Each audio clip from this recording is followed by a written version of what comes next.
ચાલો આજે એક એવી સફરની વાત કરીએ જ્યાં શિક્ષકો માત્ર ભણાવવા માટે નહીં પણ કદાચ પોતાની જાતને વધુ સારી રીતે ઓળખવા માટે નીકળ્યા હતા. ગુજરાત શૈક્ષણિક અને સાંસ્કૃતિક મંચ દ્વારા આયોજિત આ 9મી સંગોષ્ઠી એ ખરેખર એક અનોખી યાત્રા હતી. તો ચાલો આપણે પણ આ સ્વશોધની સફરમાં જોડાઈએ. આ વાત બહુ ઊંડી છે, ખરું ને? સંગોષ્ઠીમાં તમે બીજા કોઈને નહીં પણ પોતાની જાતને મળવા જાઓ છો. બસ આ એક જ વાક્ય આખી સફરનો નિચોડ કહી દે છે. મતલબ કે આ કોઈ રેગ્યુલર મીટિંગ નહોતી, પણ પોતાની જાત સાથે મુલાકાત કરવાની એક તક હતી. તો સવાલ એ થાય કે આ અનોખી યાત્રાની શરૂઆત થઈ ક્યાંથી? એની શરૂઆત થઈ 20મી તારીખે ધરમપુરના શાંત વાતાવરણમાંથી. અને બસ ત્યાંથી જ એક યાદગાર સાહસનો પ્રારંભ થયો. અને હા, સફરની શરૂઆત જ જ્ઞાનના 2 મોટા ખજાનાથી થઈ. એક બાજુ વિજ્ઞાનની અજાયબીઓ હતી અને બીજી બાજુ ઇતિહાસની વાતો. અને આ બંનેનો સંગમ જોવા મળ્યો ધરમપુરમાં. તો પહેલો સ્ટોપ હતો જિલ્લા લોકવિજ્ઞાન કેન્દ્ર. અહીં વિજ્ઞાન ચોપડીઓમાં નહોતું, પણ સીધું હાથમાં હતું. શિક્ષકોએ જાતે પ્રેક્ટિકલ કર્યા, એક મોટા કેલિડોસ્કોપની દુનિયામાં ખોવાઈ ગયા અને મિરર શો જોઈને તો મજા જ પડી ગઈ. પછી જીવસૃષ્ટિ પરની એક 3D ફિલ્મે તો જાણે બધાને પ્રકૃતિની વચ્ચે જ પહોંચાડી દીધા. અને એ જ દિવસે વિશ્વ ચકલી દિવસની ઉજવણી પણ થઈ, એટલે આ અનુભવ વધુ ખાસ બની ગયો. વિજ્ઞાન જોયા પછી વારો આવ્યો ઇતિહાસનો. Lady Wilson museum. આ જગ્યા પહેલાં જ્યુબિલી હોલ તરીકે ઓળખાતી હતી. 1928માં મહારાણા વિજયદેવજીએ તેને એક મ્યુઝિયમ બનાવી દીધું. એની ઇન્ડો-સાર્સેનિક સ્ટાઇલની બિલ્ડિંગ આજે પણ લોકોને આકર્ષે છે. અને હા, ટૂંક સમયમાં જ આ મ્યુઝિયમ એના 100 વર્ષ પૂરા કરશે. આ મ્યુઝિયમ કેટલું મોટું હશે એનો અંદાજ આ એક આંકડા પરથી આવી જ જશે. કુલ 8433 કલાકૃતિઓ. જરા વિચારો, આટલી બધી વસ્તુઓ, દરેકની પાછળ એક વાર્તા, એક આખો યુગ છુપાયેલો છે. અંદર હતું શું? અરે શું ન હતું!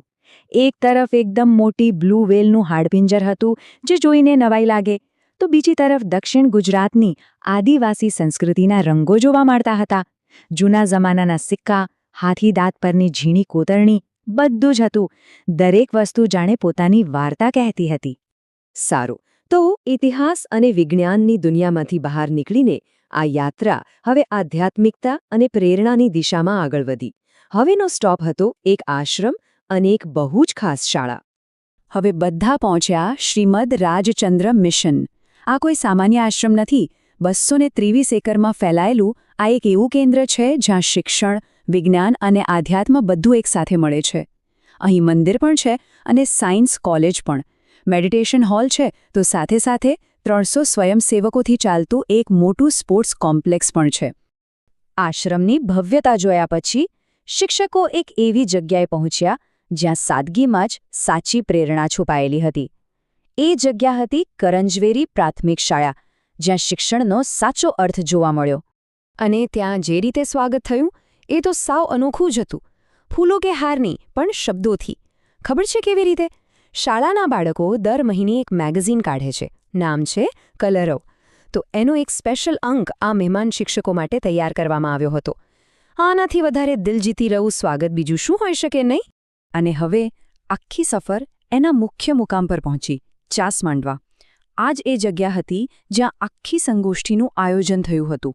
પ્રકૃતિની ગોદમાં આવેલું, શહેરના શોરબકોરથી બિલકુલ દૂર, એકદમ શાંત અને સુંદર સ્થળ. કોઈકે ચાસ માંડવા માટે ખૂબ સરસ વાત કહી છે કે આ પ્રકૃતિએ બનાવેલું સ્વર્ગ છે, જે ટુરિસ્ટોના શાપથી બચી ગયું છે. અને વાત સાચી પણ છે. આ જગ્યા એટલી છુપાયેલી છે કે ગૂગલ મેપ્સ પર શોધવાથી પણ નથી મળતી. અને કદાચ એટલે જ એની સુંદરતા આજે પણ એવી ને એવી જ છે. અહીં શિક્ષકો સાચા અર્થમાં પ્રકૃતિ અને સ્થાનિક સંસ્કૃતિ સાથે એકાકાર થઈ ગયા. ગાઢ જંગલોમાં ફરવાથી લઈને ત્યાંના આદિવાસી અને પારસી પરિવારો સાથે વાતચીત કરવા સુધી દરેક પળ કંઈક નવું શીખવી રહી હતી. એટલું જ નહીં, મહારાષ્ટ્ર બોર્ડર પર આવેલી એક રેઝિડેન્શિયલ સ્કૂલની મુલાકાત લીધી અને ત્યાંના બાળકોની સાદગી અને શિસ્ત જોઈને ખૂબ જ પ્રભાવિત થયા. તો હવે વાત કરીએ આ સંગોષ્ઠીના મુખ્ય ભાગની. અહીંયા જ્ઞાન સત્રો થયા, અલગ અલગ વિષયો પર ચર્ચાઓ થઈ અને ભવિષ્ય માટે કેટલાક સંકલ્પો પણ લેવામાં આવ્યા. અહીંયા જે જ્ઞાન સત્રો થયા એમાં ખૂબ જ વેરાયટી હતી. ડૉક્ટર આશાબહેન ગોહિલે અધ્યાત્મ અને શિક્ષણ પર વાત કરી, તો શ્રી યજ્ઞેશભાઈ રાઠોડે વિજ્ઞાન અને ધર્મને જોડ્યા. મનને કેવી રીતે મેનેજ કરવું અને શિક્ષણમાં ભગવદ્ ગીતાનું શું સ્થાન છે એવા ગહન વિષયો પર પણ ખૂબ સરસ ચર્ચાઓ થઈ. આ બધા સત્રોમાંથી એક સત્ર તો એવું હતું જે બધાને કાયમ માટે યાદ રહી ગયું. ભગવદ્ ગીતા અને શિક્ષણ પરની જે વાત થઈ એ એટલી પ્રભાવશાળી હતી કે બધા લોકોએ ઊભા થઈને તાળીઓ પાડી. આ ખરેખર એ વિષયની ગહનતા અને વક્તાની મહેનતને મળેલી સાચી દાદ હતી. અને હા, આ સંગોષ્ઠી માત્ર વાતો પૂરતી સીમિત ન રહી. એમાંથી 2 નક્કર સંકલ્પો પણ બહાર આવ્યા. પહેલો સંકલ્પ હતો ચકલીઓને ફરીથી આપણા ઘરમાં જગ્યા આપવાનો, એટલે કે તેમના માટે માળા બનાવવાનો. અને બીજો સંકલ્પ હતો શિક્ષણ સંવેદના યાત્રામાં મદદ કરીને જરૂરિયાતમંદ બાળકો સુધી ભણતર પહોંચાડવાનો.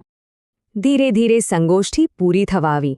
પણ સાચું કહું તો મોટી મોટી વાતો કરતાં એ નાની નાની અંગત પળો હતી જેણે આ આખા અનુભવને ખરેખર યાદગાર બનાવ્યો. આ સફરને શું ખાસ બનાવે છે? એ નાની નાની યાદો, જેમ કે કોઈના ઘરેથી આવેલી એ સ્વાદિષ્ટ ચટણી, આશ્રમનું સાદું પણ પૌષ્ટિક ભોજન, માટીથી લીંપેલા એ ઓરડાઓ અને ભેટમાં મળેલા પુસ્તકો.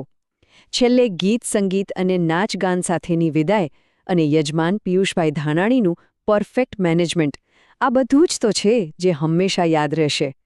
તો વિજ્ઞાન કેન્દ્રથી શરૂ કરીને છેક જંગલની શાળાઓ સુધીની આ આખી સફર આપણને એક બહુ મોટા સવાલ પાસે લાવીને ઊભા રાખી દે છે.